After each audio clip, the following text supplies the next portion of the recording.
আপনারা এখন দেখছেন সনাতন মিডিয়া প্লাস। ভগবান কোটি অপরাধ ক্ষমা করে দেন, কিন্তু ভক্ত অপরাধ ভগবান ক্ষমা করেন না। সতর্ক থাকুন, ভজন কম হোক, ভজন সাধন হরিনাম অল্প হোক, অপরাধ যেন না হয়, তাহলে পার পেয়ে যাবেন। অল্প ভজনেও প্রেম পেয়ে যাবেন, কিন্তু অপরাধ করছেন আবার আপনি দিনরাত ভজন করছেন, এটা বিলম্ব হবে, পাবেন না। ভজন অল্প হোক, অপরাধ কম হোক। আমি দেখেছি, একটা কথা বলি, অপরাধ নেবেন না। আমরা যখন পাঠ থেকে নামি তখন অনেকেই এমন আচরণ করেন, প্রণাম করার জন্য একজন বৃদ্ধার গায়ে পা লেগে গেল, একটা শিশুর গায়ে আপনি আঘাত দিয়ে দিলেন, কেউ আসতে গিয়ে তাকে ঠেলে ফেলে দিলেন। আচ্ছা, ওই ভক্ত যদি মনে কষ্ট পেয়ে আপনার দিকে একবার অপরাধের দৃষ্টি দিয়ে তাকায় না, এরকম সাধুর 1 কোটি জন্ম চরণ ধুলি নিয়ে আপনি পার পাবেন না। আপনি কেন মঙ্গল নিতে গিয়ে অপরাধে জড়িয়ে যাচ্ছেন? আচ্ছা, এইখানে যদি কোনো মহাপুরুষ আসে, তার পায়ে হাত দিয়ে প্রণাম করা লাগবে না, তিনি চলে গেলেন, তবু তার পায়ের ধুলো পাবেন, কারণ ধুলোটা তিনি নিয়ে যেতে পারেননি, এখানে রেখে গেছেন।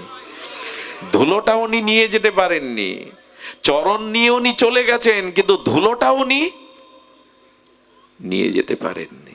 বৃন্দাবনের থেকে ভগবান নিত্যলীলায় অপ্রকট লীলায় চলে গেছেন, কিন্তু বৃন্দাবনের ধুলি গোবিন্দ সাথে নিয়ে যাননি। সব থেকে মহাত্মারা কি করে জানেন? সাধু চলে গেলে ওই যাওয়ার পথের দিকে তাকিয়ে থাকে, যেখানে যেখানে সে চরণ রেখেছিল ওই ধুলিটা নিয়ে মাথায় মাখে। একজনকে গা দিয়ে আঘাত দিয়ে, একজন বৃদ্ধাকে কষ্ট দিয়ে আপনি চরণ ধুলি নেওয়ার জন্য ব্যস্ত হয়ে গেলেন, এতে যে অপরাধ হলো তাতে 1 প্রণামে কাজ হবে না। সাবধান থাকবেন, ভজনে যেন অপরাধ না জড়িয়ে যায়। পায়ে প্রণাম করলেই সব হয়ে যায় এরকম না, কাছে গিয়ে প্রণাম করতে হয় এমন না। সকালবেলা উঠে শুদ্ধ বৈষ্ণবকে স্মরণ করে প্রণাম করলেও তার আশীর্বাদটা আপনার কাছে চলে আসে স্মরণে। এই জন্য প্রণামের এটা বিধি নয়। প্রণামের বিধি হলো যথাযথ রূপে যদি আমরা শ্রদ্ধাটা রাখতে পারি, ওই ধুলার মধ্যেই সব পাওয়া যাবে। সুধীজন, আপনাদের একটি ভক্ত লীলা বলেই আজকের পাঠ বিশ্রাম রাখবো। ভাগবতের সময় বড় দ্রুত চলে যায়, তবু আপনাদের কাছে অনুরোধ করব লীলাটি খুব ধ্যান দিয়ে শ্রবণের জন্য। আমাদের নববিধা ভক্তি, তাই না? ভক্তি কয় প্রকার বলেছেন ভাগবতে?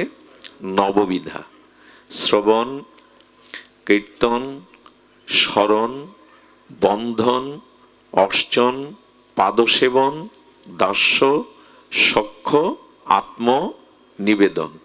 এই নববিধা ভক্তির আবার এক এক ভজনাঙ্গকে ভজন করে তারা ভগবানের পরম প্রেমময় ভক্ত হয়েছেন। যেমন শ্রবণে পরীক্ষিত মহারাজ, কীর্তনে সুখদেব ভগবান আছে না, পদসেবায় লক্ষ্মী দেবী, আত্মসমর্পণে বলি, ভগবান চরণে আত্মসমর্পণের জন্য বলি রাজা, এই তো। আর সখ্য রসের মধ্যে অর্জুন। এইভাবে আছে না, নববিধা ভক্তির এক একজন মহাজন আছে। জয় রাধে বাবা, মহাজন আছে। ধ্যান দিয়ে শুনুন, এসছেন যখন কষ্ট করে জেগে থেকে শুনুন।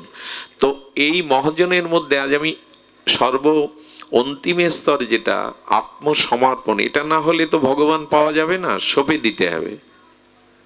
দেখুন, সব থেকে বড় কথা, ভগবান কাউকে দুঃখ দেন না। ভগবান কাউকে দুঃখ দেন না এই কারণে, ভগবান দুঃখ কি বস্তু তা জানে না। ভালো করে ধ্যান দিন। একদিন অন্ধকার ব্রহ্মার কাছে গিয়ে বললেন, এ জগৎ সৃষ্টি করেছে কে? ব্রহ্মা বলছে, ভগবানের শক্তিতে আমি করেছি। বলে, আপনি যদি সৃষ্টি করেন, অন্ধকার এবং আলোয় দুটো সৃষ্টিকার। বললো, আমার। বলে, তাহলে সূর্য আমার প্রতি এত হিংসা করে কেন? বলে, সূর্য উঠলে আমাকে তাড়িয়ে দেয় কেন? অন্ধকার বলছে, আপনি যদি আমায় সৃষ্টি করেন তো সূর্য এত হিংসা আমার সাথে করে কেন? সূর্য উঠলে আমাকে তাড়িয়ে দেয়, অন্ধকার থাকে কি? ব্রহ্মা তখন বলছেন, আমি সূর্যকে জিজ্ঞাসা করব তোমার এই প্রশ্নটা, যে তোমার সাথে ওর শত্রুতা কি?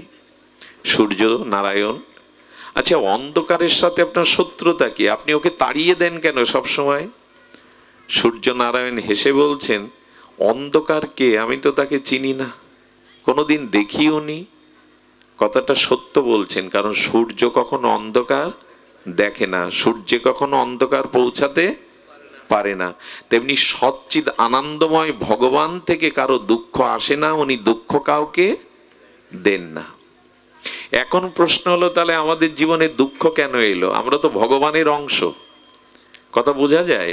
আমরা ভগবানের মাময়ী বাংশ জীবলোকে। একবার একটা বাচ্চাকে কোলে নিয়ে বাবা মেলাতে গেছে। মেলায় দেখবেন চিনির ঢালাই করা মিষ্টি পুতুল পাওয়া যায়, হাত পা আছে না এরকম ঢালাই করা ছাঁচের পুতুল। মেয়েটা বলছে পুতুল কিনবো, পুতুল কিনবো। পুতুল কেনার পরে বলছে, বাবা এর হাত আছে, পা আছে, এর মিষ্টতা কোথায়? আমি চুষবো তো, কোথায় চুষলে মিষ্টতা পাবো?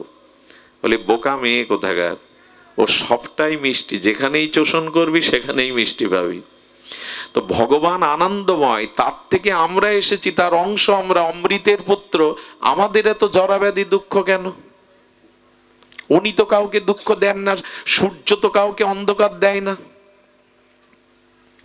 এই প্রশ্নের উত্তর আচার্যরা দিয়েছেন মাত্র দুটি কথায়, খুব মার্মিক কথা। এই দুঃখটা প্রবেশ করে যে দুঃখের দুয়ারটা খুলে দিয়েছে আপনি আমি, সেই দুয়ারটা কি জানেন? আচ্ছা, গাড়িতে যদি কেউ ওঠে, সে গাড়ি হয়ে যায় না মানুষ থাকে? কথা বলুন, মানুষ থাকে তো। যে কাপড় পরে, সে কি কাপড় হয়ে যায় না কাপড় কাপড় থাকে, শরীর শরীর থাকে? তেমনি সিন্দুকের মধ্যে যে সোনাদানা থাকে, সোনাদানা কি বলে এগুলি আমার?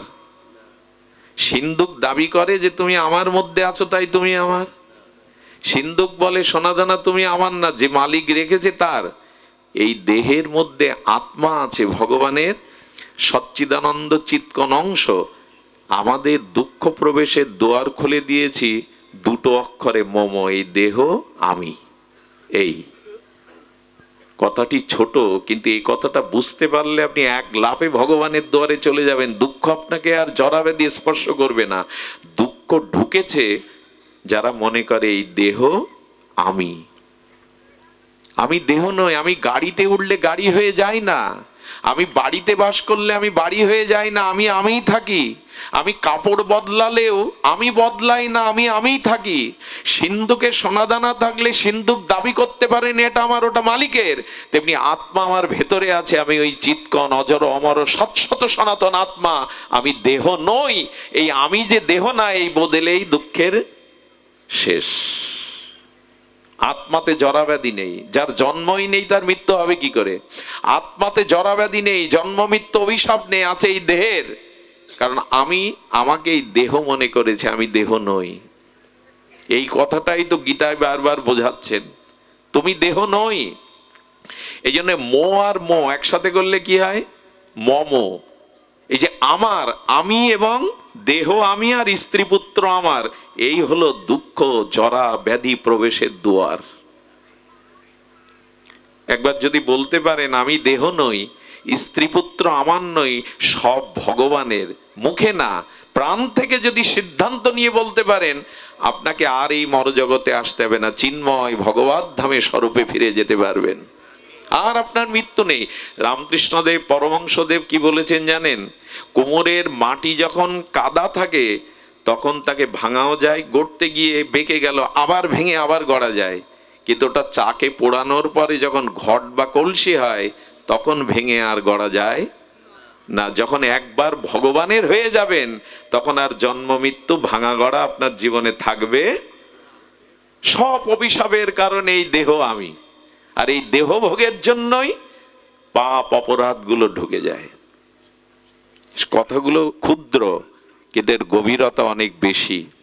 আমাদের ভারতীয় দর্শনটা এখানেই, আমি দেহ নই। তো এই জন্য দুটি জিনিসের প্রতি আমাদের আসক্তি। কয়টা জিনিসের প্রতি? দুটি। একটা হলো শরীর, আর একটা হলো সম্পদ। ভগবানে আত্মসমর্পণ করেছিলেন কে? কে করেছিলেন? বলি মহারাজ। আসুন তার দিব্য চরিত্র কথা সামান্য। খুব অদ্ভুত এই চরিত্র কথা। বলি মহারাজ আত্মসমর্পণ করেছিলেন, আর আত্মসমর্পণ মানে দেহ সম্পদকে চিরতরে নিঃস্বার্থভাবে ভগবানকে অর্পণ করার নামই হলো আমি তোমার হলাম, এই ভগবান তোমার চরণে সব দিলাম, অথচ মনে লুকিয়ে থাকলো আমার। এটা আত্মসমর্পণ নয়। আত্মসমর্পণ তাকে কাকে বলে? আমাদের কাছে সব থেকে প্রিয় দুটি জিনিস, শরীর আর সম্পদ। দেখবেন মানুষ শরীরের থেকে মাঝে মাঝে সম্পদকে বেশি ভালোবাসে। কিরকম ভালোবাসে জানেন?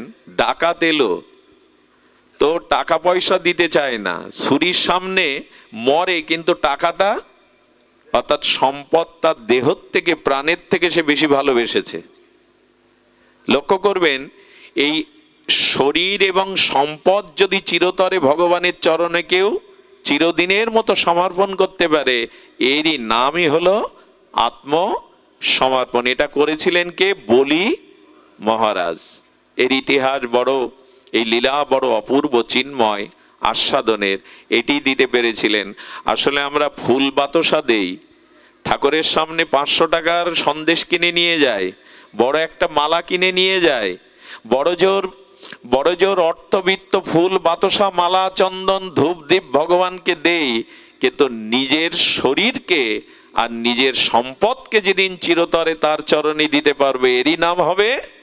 আর ভগবান ওটাই চাইছেন, তুমি সবটা দাও, আমার হিসাব পরিষ্কার, আমিও সব তোমায় দিয়ে দেবো। ভগবান অঙ্কে খুব কাঁচা। ভগবান অঙ্ক শুধু ওইটুকু বোঝেন, আমাকে 16 আনা দিলে আমি তোমাকে 16 আনা দিয়ে দেব। বক্স তো সমস্যা হবেই। গান বাজনায় বক্স এত ভালো থাকে, গানের কনসার্টে পদাবলী কীর্তনে জুড়ি নেই বক্সের। সারা জায়গায় এই ভাগবতে গিয়েই সমস্যা। আসলে ভাগবতের মূল্যায়ন কম হয়। 1 ঘন্টা আগে পদাবলী কীর্তনের এসে মাইক ঠিক করে, এই সাউন্ড এ করো। আমি তো সব বুঝিও না, কি বলবো ওদের। ভাগবতে এত অনীহা কেন বুঝি না। যেখানে ভাগবত দেবেন অন্তত শব্দযন্ত্র যে বোঝে তাকে বসাবেন। গানের কনসার্টে সে শব্দের জুড়ি নেই। লতা মঙ্গেশকরের, কুমার শানুর কণ্ঠ হো গেলে মনে হয় লতা গাইছে।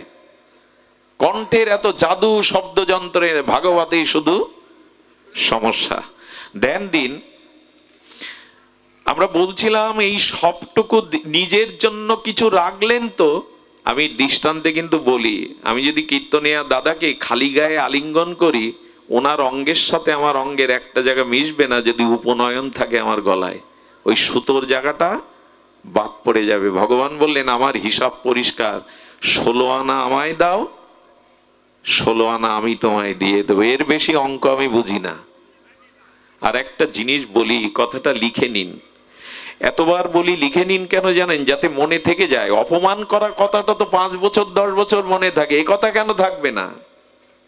আমি যদি কাউকে দাঁড় করিয়ে কটূক্তি করি, অপমান করি, এটা সে 5 বছরেও ভুলবে না, সারা জীবনেও ভুলবে না। এ কথা কেন ভুলবেন? কৃষ্ণ ব্রজবাসীদের ঘরে মৃত্তিকার ভাণ্ডে নবনীত ননি খেত, খাওয়ার জন্যই তো ওরা গুছিয়ে রাখতো, কিন্তু খাওয়ার পর পাত্রগুলো ভেঙে ফেলতো। যে পাত্রে গোবিন্দ ননি নবনীত ক্ষীর পেত, ওই পাত্রগুলো ভেঙে তুই আসতো।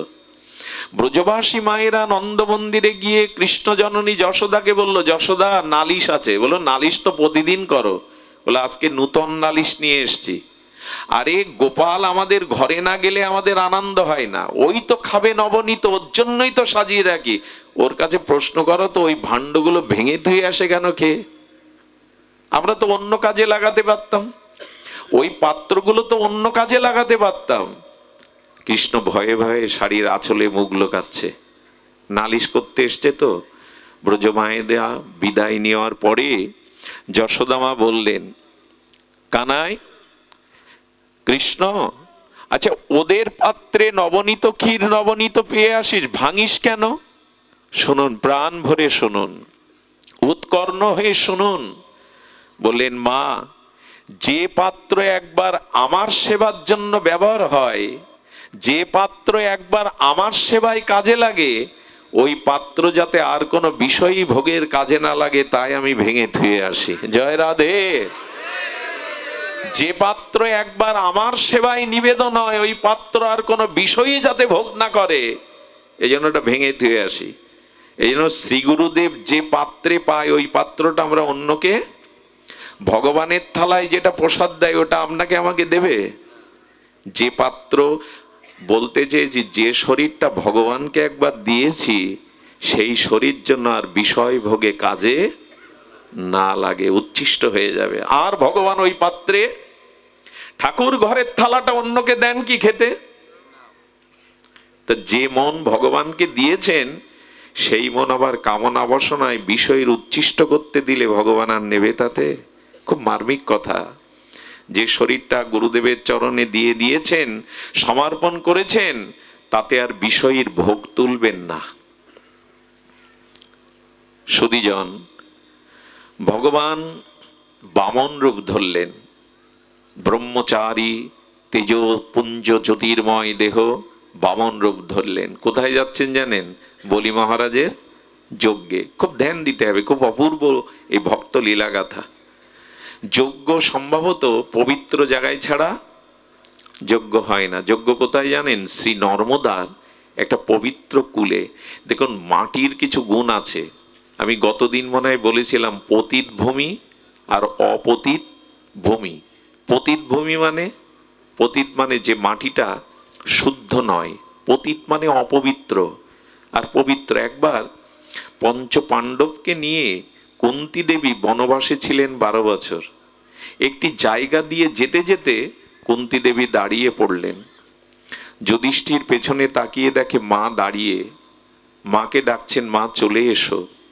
কুন্তী দেবী দাঁড়িয়ে থাকলেন, যুধিষ্ঠির পেছনে এসে বলছেন, মা এই মাটিতে এমন করে দাঁড়িয়ে আছে কেন, চলো। বলেন, যুধিষ্ঠির তুমি প্রাজ্ঞ, তুমি ধর্মজ্ঞ, তবে শোনো, এই মাটিতে দাঁড়ানোর সাথে সাথে আমার শুদ্ধ হৃদয় কালিমায় ভরে গেছে। আরো শুনবে পুত্র, আমি বিধবা, আমি কুন্তী, কিন্তু আমার মনের মধ্যে কাম জেগে গেছে। যুধিষ্ঠির অবাক হয়ে মাকে বলছেন, মা তুমি এগিয়ে যাও। যুধিষ্ঠির এক মুঠো মাটি নিয়ে স্পর্শ করে দেখলেন যুধিষ্ঠিরের হৃদয়ে কাম জাগছে। ভাবতে পারেন? আশেপাশে প্রাজ্ঞ মুনি ঋষিদের প্রশ্ন করলেন, এই জায়গার কোনো প্রাচীন ইতিহাস কি আপনারা বলতে পারেন? বলো, পারি। একটা নারীকে ভোগ করবে বলে দুইজন অসুর প্রকৃতির লোক, তাদের মধ্যে রক্তক্ষয় করতে করতে দুইজন মারা গিয়েছিল, তাদের রক্তেই মাটিতে মিশানো আছে। যাদের গৃহে ভগবানের সেবা ঠিকভাবে হয় না, যাদের গৃহে ভগবানের নাম একটু হাততালি করতাল ঝাঁস খোল বাজিয়ে হয় না, যেখানে বছরে মাসে 6 মাস অন্তর একটু সাধুর চরণধুলি পড়ে না, সেই ভূমি, সেই গৃহ অপতিত হয়ে যায়, শ্মশান ভূমি হয়ে যায়। ওখানে রোগ শোক জ্বালা যন্ত্রণা লেগেই থাকে। এই জন্য ভূমিটা পাবন করুন। কেন বলছি জানি? এই যে চাতালটা, এখান থেকে 4 ঘন্টা আগে যে চাতাল ছিল, এখন কি সেই? এখন এখানে দেবতারা মুনি ঋষিরা অলক্ষ্যে হনুমান রাধা মাধব এসে দাঁড়িয়েছেন। এই চাতালটার 5 ঘন্টার আগের চাতাল নয়। আপনাদের চরণধুলিতে হরিকথা হরিনামে এটা এখন পাবন ভূমি হয়ে গেছে। যেখানে ভগবানের নাম হয়, সাধুগুরুর চরণধুলি পড়ে, সেই ভূমিটা অপবিত্র থাকে না, পবিত্র ভূমিতে রূপান্তরিত হয়। আমরা ঘরে সাধু ডাকি তো, আমরা খুব ডাকি, জামাই আদর বুঝি, আত্মীয় স্বজনের আদর বুঝি, তা বুঝুন, ক্ষতি নেই। কিন্তু জামাই আদরের সাথে সাথে বৈষ্ণব আদরটাও করুন, নালে ওই ভূমি অপতিত হয়ে যাবে। ভিক্ষা করে হলেও একবার গুরুদেবকে গৃহে আনবেন, দুমুঠো অন্ন বৈষ্ণবদের সাধুদের সজ্জনকে দিবেন, সেই ভূমি পবিত্র হয়ে যায়। যেখানে সাধু প্রবেশ করে সেখানে দেবতারা পুষ্পবৃষ্টি করতে শুরু করে। সুধীজন, এই কথা এই কারণে বলছি যে কুন্তীর মতো মাতাশ্রীর হৃদয়েও কামনা জেগে গেল শুধু অপতিত ভূমির দোষের কারণে। শুনুন, তবে যজ্ঞ করতে গেলে পবিত্র ভূমি লাগে। শ্রী নর্মদার তীরে এই যজ্ঞ করছেন বলি মহারাজ। সেই যজ্ঞে যাওয়ার জন্য ভগবান বামন আর ছোট ছোট চরণ, কি তেজপুঞ্জ দিব্য দেহ চলেছেন। কিন্তু শ্রী নর্দমার ওপারে যজ্ঞ, ভগবান এপারে আছে, ভগবান পার হতে পারে না। কিন্তু ভগবানের একটি লীলার সাথে 5-7টা লীলা জড়িত, এমন যেমন 3 in 1, 5 in 1। তো ভগবান এক লীলা করতে গিয়ে 5-7টা লীলা করে বসেন। এক লীলায় কার্য করেন প্রভু 5-7। চৈতন্য চরিতামৃতে বলছেন প্রভু এক লীলাতে 5-7টা লীলা করে বসেন। যেমন অনেকগুলো ফুল দিয়ে মালা হয়েছে, একই সুতাতেই তো এক লীলাতে ভগবান অনেকগুলো লীলা করেন। এক ব্রাহ্মণ পুতপবিত্র যাজ্ঞিক ব্রাহ্মণে স্নান করছিল, উনি দেখলি এরকম কারো রূপ হয়? ওই যে বামন অবতার ধরেছে না ভগবান, কোটি সূর্য প্রভা জ্যোতি, ইনি নিশ্চয়ই কোনো অসাধারণ কেউ। ভগবান কি করছেন জানেন বামনদেব? একবার শ্রী নর্দমার জলে প্রবেশ করছেন, আবার উঠে আসছেন। এভাবে যখন বারবার করছেন, তখন ব্রাহ্মণ বলছেন, কে আপনি? জ্যোতির্ময় পুরুষ, আপনি কেন নর্মদার মা নর্দমার ভেতরে যাচ্ছেন আর আসছেন? বললেন পার হয়ে ওপারে যাব বলে। তো বলে যেতে পারছেন না? বলে নর্মদার স্রোত বড় প্রবল, আমি একটু নেমে দেখলাম ওই স্রোতে আমি ভেসে যাব। ভগবান কি ভেসে যায়? দেখুন লীলাটা কি। বলছেন আমি যেতে পারছি না। তো বলেন আচ্ছা আপনি? বললেন আমি 100 রকমের সাঁতার জানি, আমি বসেও ওপারে যেতে পারি, হেঁটেও যেতে পারি। যাজ্ঞিক ব্রাহ্মণ তো অনেক অলৌকিক শক্তির অধিকারী। ভগবান আসলে ওকে কৃপা করবে বলে বলছে তাহলে আপনি আমাকে পার করুন। বলে আমি আপনাকে পার করব, কিন্তু আপনি কোথায় যেতে চান? নর্মদা মায়ের ওপারে বলবেন তো। বললেন বলি মহারাজ যজ্ঞ করছেন, আমি সেই যজ্ঞ দান গ্রহণের জন্য যাচ্ছি। তখন বলছে ও, বলি মহারাজ তো দাতা শিরোমণি। উনি তখন মনে মনে ফোন দিয়ে এঁটেছেন, আমি আপনাকে পার করে দিতে পারি একটি সত্য, বলি মহারাজ দাতা শিরোমণি, আপনাকে যা দান দেবেন তার অর্ধেক আমার। ভগবান হাসছেন মনে মনে, বলে ঠিক আছে যা দান পাবো আপনাকে অর্ধেক দেব। বলে তাহলে চিন্তা নেই, কাঁধে উঠুন। বটু ভগবান, বামন ভগবান তাকে কাঁধে নিয়েছে। কাঁধে নিয়ে বলছে 2 পাটা ঘাড়ের 2 দিক দিয়ে দেন। যখন শ্রী মা নর্মদার প্রবল স্রোতে প্রবেশ করেছে, উনি হেঁটে হেঁটেই যাচ্ছেন। এটা কিন্তু সাধুরা পারে, হেঁটে হেঁটে যাচ্ছেন। তখন ওই স্রোতে ওনার চরণটা বারবার বেঁধে যাচ্ছে, উনি চরণ দুটাটা সমান করে দিয়েছেন, সমান্তরাল স্ট্রেট করে দিয়েছেন। যেই ফিরাতে গেছেন, এই ব্রাহ্মণ তো যাজ্ঞিক শাস্ত্রীয় ব্রাহ্মণ, দেখছে ওনার চরণে 19টা দিব্য চিহ্ন।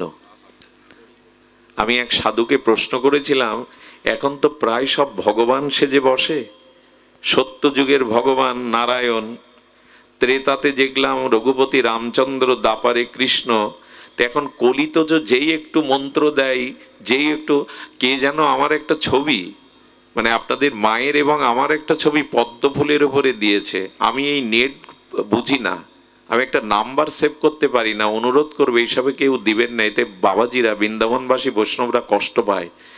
বা বিল্লমঙ্গল, বা গুরুদেবের কৃপায় 2টো কথা বলতে শিখে পদ্মের পাতার উপরে বসতে শিখেছ। কি বলবো বলুন তো, তাদের খুব কষ্ট হয়। এগুলো করবেন না। আমরা কোনো মানুষকে হঠাৎ ভগবান বানিয়ে বসি, হাতে চক্র দেই, পদ্ম ফুলের উপরে দাঁড়িয়ে তাকে ভগবান বানিয়ে ফেলি। খবরদার। আমি সাধুকে প্রশ্ন করেছিলাম, হ্যাঁ মহাপুরুষ হন আপনি মহাপুরুষ হন, ভক্ত হন, ভগবান হতে যাবেন না। আমি সাধুকে প্রশ্ন করেছিলাম, কলিতে তো সকলেই আমরা ভগবান সাজতে ভালোবাসি, ভগবান হতে ভালোবাসি, ভগবান কাকে বলবো? এক কথায় উত্তর দিলেন, যার চরণে দিব্য 19টা চিহ্ন আছে তিনি ছাড়া অন্য কেউ ভগবান নন। এই এক কথায় উত্তর। ভগবান চেনা যায় চরণে। ধ্বজ, অঙ্কুশ, কলস আর স্বস্তিক, ধেনু, এভাবে 19টা চিহ্ন রাধারানীর চরণে, গোবিন্দের চরণে। মহাপ্রভুর চরণে আরো বেশি, 48টা। ভগবান চেনা যাবে চরণে। যে কেউ দাবি করলে আমি ভগবান হবে না, ভগবান চিনতে হবে চরণে।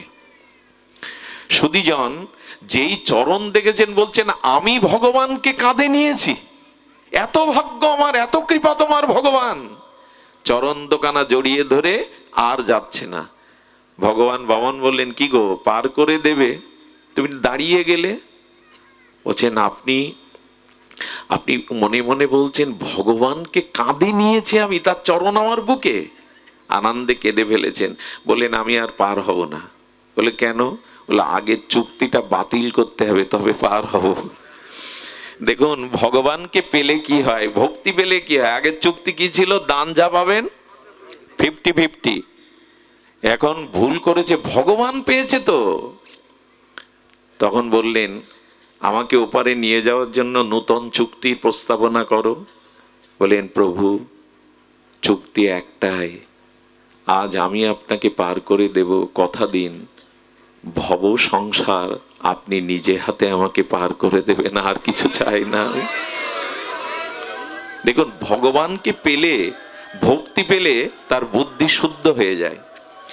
একটা জিনিস জানুন, যখন আপনার স্বরূপ স্মৃতি জাগবে, ভক্তি জাগবে, তখন ভগবানের কাছে আর কিছু তার চরণ সেবা ছাড়া যতদিন চাওয়া পাওয়া থাকবে, জানবেন আপনার স্বরূপ স্মৃতি জাগেনি, ভগবত স্মৃতি কাঁদছে আর বলছে, প্রভু আজ আমি পার করে দেব। আসলে ওই লীলাটা করার জন্যই কাঁদে উঠেছেন ভগবান, নাহলে পার হতে পারেন না উনি। ভগবানের চোখে জল। বললেন, ভালোই চেয়েছো, কথা দিলাম তোমাকে বিনা করিতেই আমি পার করে দেবো। এখন তো আমাকে ওপারে নিয়ে চলো। ওই পারে গিয়ে কোথায় গেল জানেন? এই লোকটা ভগবান পেয়েছে তো আর সংসারের দিকে ফেরেনি, জঙ্গলে গিয়ে ভগবানের ভজনে বসে গেল। আপনি যখনই ভগবানের কৃপা পাবেন, সংসার আপনাকে আর খুব বেশি টানবে না। সংসারের বিষয় বৈভব, অর্থবিত্ত, যশ খ্যাতি, রূপ যৌবন, ভোগ বিলাস, এটা আপনাকে আর টানবে না। তখন মন নিত্য নিরন্তর তার ভজনেই ডুব দিতে চাইবে। ভগবান বামন গেলেন, আর বলিরাজের যজ্ঞ সবাই যখন উপস্থিত হলেন, যখন আকাশ বাতাসকে অনুরাগের আবির মাখানো জ্যোতিতে ভরে গেল, ভগবানের অঙ্গ জ্যোতিতে, বলি মহারাজ সিংহাসন থেকে উঠে বসলেন। ইনি সাধারণ ব্রাহ্মণ না, ইনি কোনো অলৌকিক লোকত্রিয় কোনো ভগবানের কৃপা শক্তি প্রাপ্ত। উঠে গিয়ে চরণ বন্দনা করলেন, চরণ প্রক্ষালন করলেন, মালা চন্দন দিয়ে আরতি দেখালেন। এটাই রীতি, এটাই সাধুগুরু বৈষ্ণব পেলে, মহাত্মা পেলে এটাই রীতি। নিজে রাজা তবু উঠে গেলেন। উঠে গিয়ে যখন বলছেন, কি সেবা করতে পারি আপনার? যজ্ঞ মানে দান, কি সেবা করতে পারি? বললেন, আমি যা চাইবো, প্রতিজ্ঞা করতে হবে, তা দান দেবেন। বললেন, সর্বস্ব দিতে রাজি আছি। ভগবান বামন চেয়েছিলেন, আপনারা জানেন, ওনার চরণ কয়টা? দুটো। চাইছেন কয়টা? 3 পাদ ভূমি আমাকে। খুব রহস্যময়। ভাগবত কোনো গল্প তো নয়, উপন্যাস নয়, জীবন দর্শন, ভাগবত দর্শন, ভক্তি প্রেমের নিদর্শন। 3 পাদ ভূমি দাও। বলি মহারাজ, আচ্ছা, এই বলির পূর্ব ইতিহাস শুনলে অবাক হয়ে যাবেন। বলি কি সাধারণ হতে পারে যার দুয়ারে ভগবান গিয়ে চায় কিছু হাত পেতে? কেন হলো জানেন? এই বলিকে শুনুন। প্রহ্লাদ মহারাজের পুত্র বিরোচন, আর বিরোচনের পুত্র এই বলি মহারাজ। প্রহ্লাদের পুত্র বিরোচন, বিরোচনের পুত্র। কিন্তু বলি মহারাজের পূর্বজন্মের কথা যদি শোনেন, স্তম্ভিত হতে হয়। কি ছিলেন জানেন? নেশাখোর, ড্রাগে আসক্ত, পরস্ত্রীতে আসক্ত, চুরি ডাকাতি খুন এমন কোনো পাপ কর্ম করেনি, কোনো কর্ম নাই। একটা গোলাপ ফুলের মালা নিয়ে বেশ্যার গলে দিতে যাচ্ছে, পরস্ত্রীতে আসক্ত হয়ে বেশ্যালয়ে যাচ্ছে, পতিতালয়ে। মাঝখানে দেখুন, মানুষের জীবনে মাঝে মাঝে পূর্বজন্মের সুকৃতির ফলে মাঝে মাঝে হৃদয়ে খুব সদ্ভাবনা জাগে, হৃদয়ে খুব ভালো ভাবনা জাগে। আবার ওই পুরানো পাপের ভাবনা যখন আছে, আবার মানুষ কুচিন্তা করে। এগুলো সব পূর্বজন্মের পাপ পুণ্যের কর্মের প্রভাব। দেখবেন মাঝে মাঝে কয়েকদিন মনটা খুব শুদ্ধ থাকে, ভোগ বিলাস আর করবো না, এরকম একটা প্রতিজ্ঞা করে বসেন। কেন জানেন? পূর্বজন্মের পূর্ণ সুকৃতি কাজ করছে এখন আপনার পেছনে। আবার কখনো কখনো অকারণে পাপের চিন্তা, ভোগের চিন্তা এসে উদয় হয়, জানবেন ওটা পাপেরই ফসল। এরকম ওঠানামা করে না হৃদয়? করে কেন? পাপ পুণ্যের। ওই পতিতাকে মালা দিয়ে ভোগ করতে গিয়ে রাস্তার মাঝখানে হোঁচটকে পড়ে মূর্ছিত হয়ে গেলেন। মদ, নারী, ড্রাগ, পাপ, খুন এমন কোনো কর্ম করে নাই।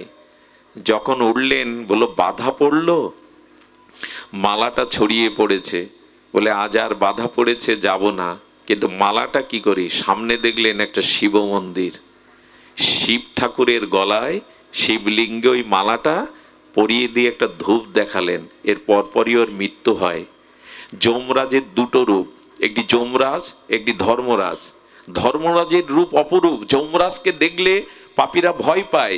যমরাজ চিত্রগুপ্তকে দেখে বলছেন, দেখো তো এর পূর্বজন্মের পাপ কতটুকু।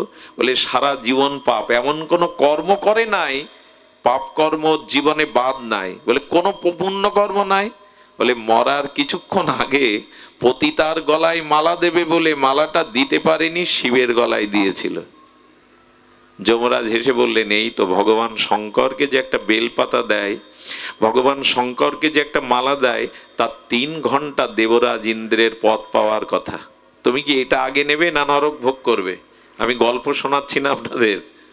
ওকে 3 ঘন্টার জন্য দেবরাজ ইন্দ্রের পদ দিয়ে দিল।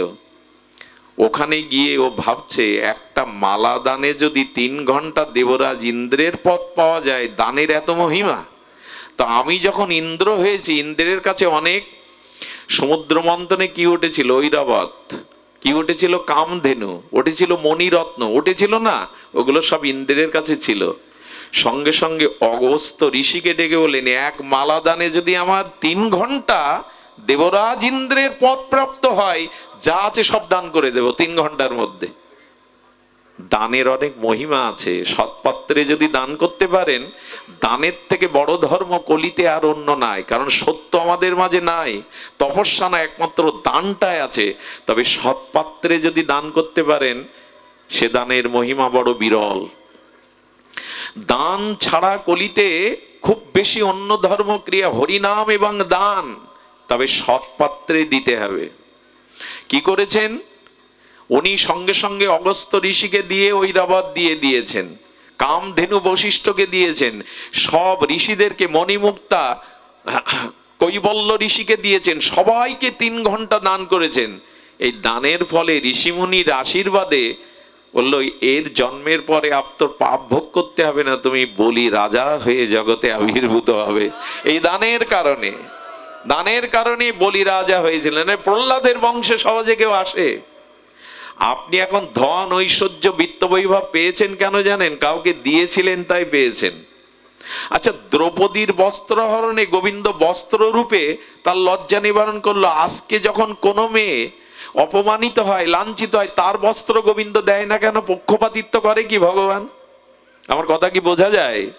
দ্রৌপদী ডাকলো, তার বস্ত্র রূপে গোবিন্দ তার লজ্জা নিবা। আজ কোন মেয়েরা যখন ভগবানকে ডাকে, সর্বস্ব কেড়ে নেয় যখন, গোবিন্দ তাকে রক্ষা করে না কেন?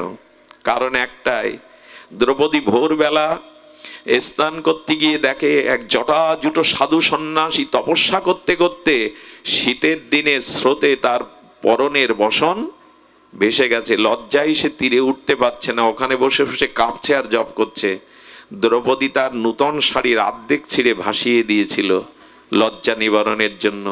সাধু তাকিয়ে বলেছিল, মা, পৃথিবীর কারো সাধ্য নেই তোকে লজ্জা দেওয়ার, একদিন এই বস্ত্রের প্রতিদান তুই পাবি। এই জন্য তো ভগবান বস্ত্র রূপে গেলেন, না দিলে পাবেন কোথায়? সব থেকে বড় দান আজকে যিনি এই অনুষ্ঠান করছেন, সাধুগুরু বৈষ্ণব ডেকে মানুষের ভিতরে যদি আধ্যাত্মিক ভক্তির চেতনা দান করা যায়, এর থেকে বড় দান আর জগতে নেই। অন্য দান আবার ক্ষুধা লাগে, বস্ত্র ছিঁড়ে যায়, ঘর ভেঙে যায়, কিন্তু ধর্ম দান করলে এই দান যুগ যুগান্তর তাকে মনুষ্যত্ব ভক্তি প্রেম এনে দেয়।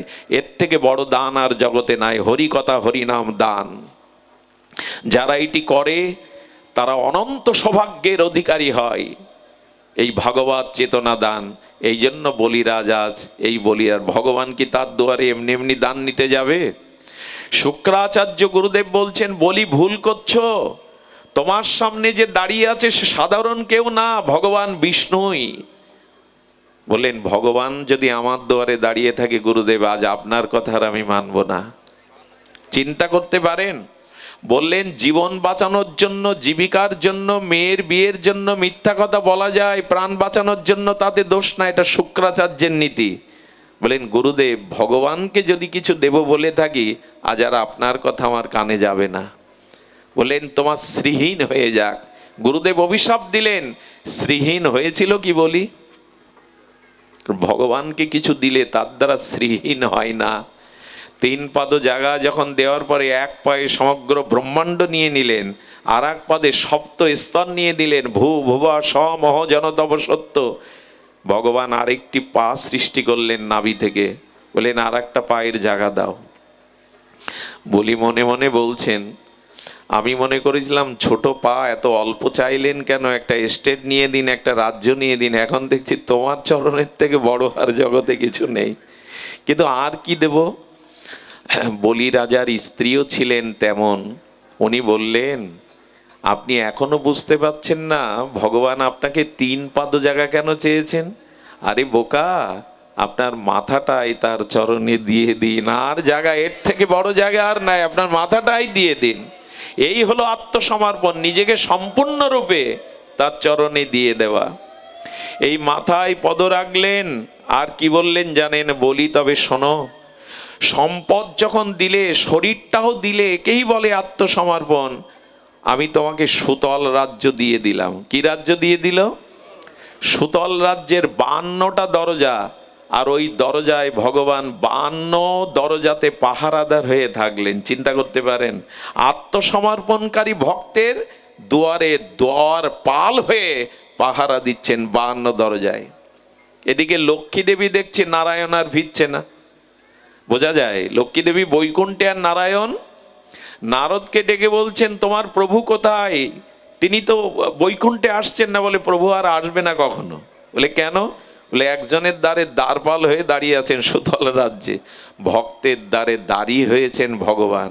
সব যদি দিতে পারেন না, তখন ভগবান আপনার দুয়ারে। আহা, এ তো কথার কথা নয়। ভগবান দুয়ারি হয়েছে, তাও 52টা দুয়ার সুতল রাজ্যের, 52টা জায়গায় দাঁড়িয়েছেন লাঠি হাতে। লক্ষ্মীকে নারদ বললেন, যদি ভগবানকে ফেরত চাও তো বলি রাজার কাছে গিয়ে বোন বলে, তাকে দাদা বলে, তাকে রাখি পরাও। যদি খুশি হয়ে এসে ভগবানকে দেয়, নাহলে ভগবান আর আসবে না। আহা, তখন রাখি পূর্ণিমা চলছিল। লক্ষ্মী দেবী গিয়ে, কমলা দেবী গিয়ে বলিকে দাদা বলে প্রণাম করলো। বলি মহারাজের হাতে এইখান থেকে রাখি পরাবার একটা প্রথায়, রাখি পূর্ণিমায় তো ভারতবর্ষে এটা পড়ায়। ওই রাখিটা পরানোর পর বলি দাতা তো বলছেন, কি চাই বোন? বলে যা চাইবো বোনকে দিতে হবে, ফেরালে হবে না। তোমার দুয়ারটা 52টা দুয়ার, একটা দুয়ার করতে হবে, কারণ 52 দুয়ারে দাঁড়িয়ে থাকতে তার কষ্ট হয়। বলে তোমার কথা আমি রাখবো। আর কিছু চাই? বললেন উনি আমার পতি, ওনাকে ফিরিয়ে দিন, আপনার দুয়ারে যে দাঁড়িয়ে হয়ে আছে। আমি লক্ষ্মী, আপনার বোন। চিন্তা করতে পারেন, লক্ষ্মী দেবী কি চাইছে? আমার পতিকে ফিরিয়ে দিন। বলিরাজ বললেন, বোন ও যদি তোমার পতি হয়, আমার কে যেন আমার প্রাণপতি, প্রাণ চলে গেলে তো বাঁচবো না আমি। তখন নারদ এসে মীমাংসা করলেন, 8 মাস আপনার দুয়ারে থাকবে, আর 4 মাস বৈকুণ্ঠে, চাতুর্মাসে উনি থাকবেন। আজও সুতল রাজ্যে দ্বারপাল হয়ে ভগবান দাঁড়িয়ে আত্মসমর্পণকারীর ভক্তের মহিমা জগতে কীর্তন করছেন। দিই না আমরা এই শরীরটাকে, সম্পদটাকে যদি গোবিন্দের চরণে, কিছু তো নিয়ে আসিনি, আবার তো ছেড়েও যেতে হবে। একটু ভগবানকে সমর্পণ করুন, এর দ্বারাই আত্মকল্যাণ। আজ এইটুকুই আপনাদের মঙ্গল হোক। জয় শ্রী গুরু প্রেমানন্দে গৌর হরি বল।